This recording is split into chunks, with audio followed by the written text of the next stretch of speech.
உள்ள அழகிய ஆன்மாக்கள் பல உன்னை சூழ்ந்துள்ளன. இத்தளத்தில் தூரம் என்பது ஒரு பொருட்டல்ல.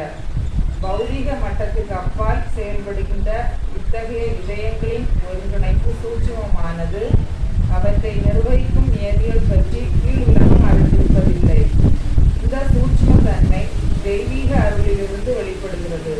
கடந்த காலத்தையும் நிகழ்காலத்தையும் சார்ந்த அது எதிர்காலத்தை தயார் செய்கிறது. ஒருவரது பரிணாம வளர்ச்சிக்கு அவசியமான சூழ்நிலைகளை கருத்தில் கொண்டு அடுத்த பிறவிக்கான அடித்தளத்தை உண்மையில் இப்பிறவி ஏற்கனவே உருவாக்கி விடுகிறது.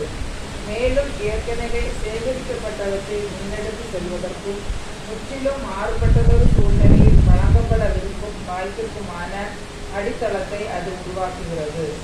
முன்னோக்கி செல்லுமாறு முன்னரே விதிக்கப்பட்ட ஆன்மாக்கள் முக்கியமாக அன்பால் வழிநடத்தப்பட்டு இவ்வகையில் வளர்ச்சி அடைகின்றன.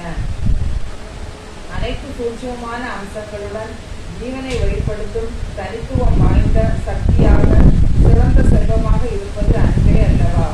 நமது மிஷனுக்காக தங்களை அர்ப்பணித்துக் கொண்டுள்ள ஆசீர்வதிக்கப்பட்ட ஆன்மாக்கள் எதிர்காலம் உருவாக்கப்படுகின்ற நிகழ்காலத்திற்கு இணக்கமான ஒரு ஆன்மீக லட்சியத்திற்காகவும் மாஸ்டர்களுக்காகவும் சேவை புரிய உகந்தவையாக தங்களை உருவாக்கும் திறன் கொண்டவை.